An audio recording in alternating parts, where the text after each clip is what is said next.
If you've been following my People Pleasing Recovery series, you've learned the 7 steps to break free from people pleasing. But if you're like most of my viewers, you're probably thinking, I understand the concepts, but when I try to implement them in real life, everything falls apart.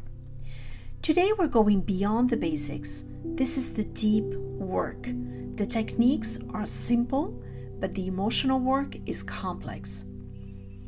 We're going to cover why you might be sabotaging your own progress, how to navigate the identity crisis that comes with stopping people pleasing, and the advanced relationship skills you need when your entire social dynamic starts shifting.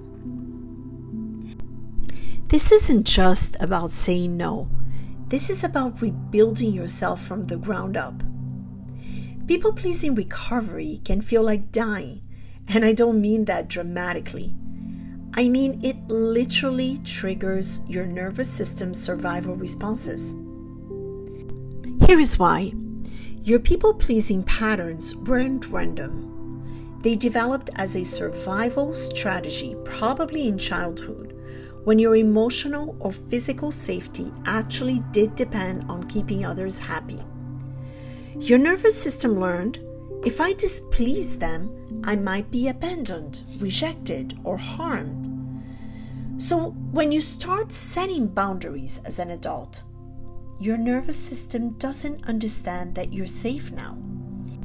It still thinks that disappointing someone equals danger. This is why your heart races when you say no, why you can't sleep after setting a boundary, why you feel physically sick when someone seems upset with you.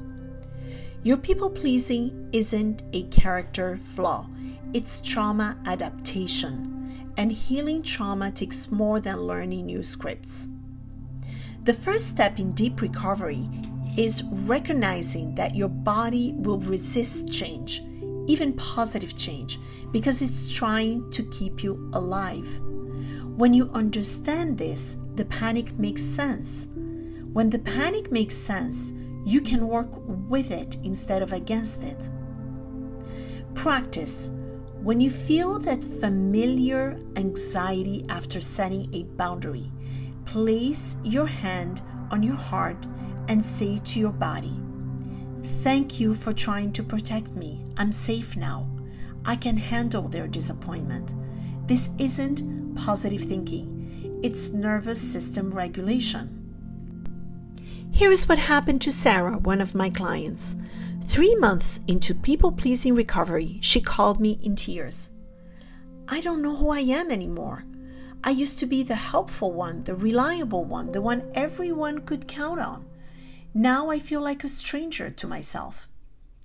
This is identity crisis stage, and almost everyone goes through it. You've been defining yourself by how useful you are to others for so long that when you stop, you literally don't know who you are.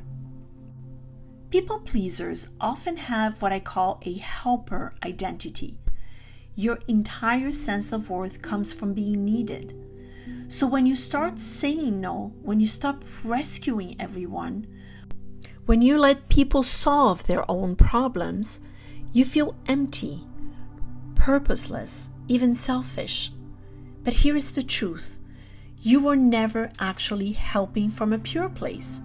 You were helping to feel valuable, to avoid rejection, to maintain control over how others saw you. Real helping comes from overflow, not from emptiness trying to fill itself. The identity crisis is actually a rebirth. You're not losing yourself. You're meeting yourself for the first time without the performance mask. During this phase, you might feel like you have nothing to offer if you're not constantly giving. You might worry that people will leave if you're not useful. Some people will leave.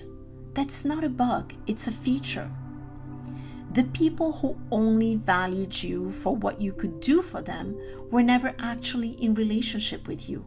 They were in relationship with your services. Losing these relationships makes space for real connections. So here is an advanced strategy. Create what I call a values identity instead of a helper identity. Start defining yourself by your core values: authenticity, growth, creativity, whatever matters to you, rather than by how much you do for others. Ask yourself, who am I when I'm not performing? What do I stand for? What energizes me? This identity work takes time. Be patient with the confusion. You're not becoming someone new. You're uncovering who you always were underneath the people-pleasing. Now let's talk about what happens to your relationships when you stop people-pleasing, because this is where most people get stuck. First, expect relationship sorting. I tell my clients, imagine your current relationships as 3 buckets. Bucket 1, relationships that improve when you stop people-pleasing. These people respect your boundaries, appreciate your authenticity, and actually prefer the real you. These relationships deepen. Bucket 2, relationships that initially struggle but eventually adapt. These people might push back at first because they're used to the old dynamic, but they're willing to adjust. These relationships evolve. Bucket 3, relationships that can't survive your authenticity. These people become angry, manipulative, or withdraw when you stop overgiving. These relationships end. Most people pleasers are terrified of bucket 3, but here is what I want you to understand. Those relationships were already broken. You were just doing all the work to keep them functioning. Let me share some advanced strategies for each bucket. For bucket 1 relationships, the ones that improve, practice what I call authentic connection. Stop leading with what you can do for them and start sharing who you actually are. Express opinions, share struggles, ask for support. These people want to know you, not just benefit from you. Bucket 2 relationships, the ones that need to adjust. They might get angrier, more demanding, or try guilt trips. This isn't a sign that you should give in. It's a sign that your boundaries are working. Stay consistent. Don't negotiate your boundaries during this stage. Say something like, I understand you're frustrated with my decision. I'm not willing to discuss it further right now. For bucket 3 relationships, the ones that end, practice what I call loving detachment. You can love someone and still recognize that the relationship dynamic is unhealthy. You're not responsible for fixing or maintaining relationships when you have to betray yourself to participate. When someone pushes back against your boundaries, ask yourself, what is this reaction telling me about how they've been relating to me? Often, their anger reveals that they saw you as a function, not a person. The hardest part about relationship sorting is that it often includes family members. You can't just cut off your family, right? Actually, you have more options than you think. You can set emotional boundaries within ongoing relationships. You can limit what you share, how much you give, and what topics you discuss. You can love someone and still protect yourself from their dysfunction. Remember, healthy relationships can handle your boundaries. Unhealthy relationships are threatened by them.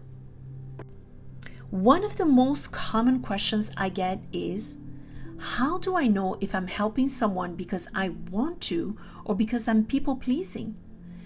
This is such an important distinction because the goal isn't to become selfish. It's to become discerning. Here is how to tell the difference. People-pleasing helping feels urgent, anxious, and driven by fear. You help because you're afraid of how they react if you don't. You feel resentful if they don't appreciate it enough. You keep helping even if it's not working. you help at the expense of your own well being.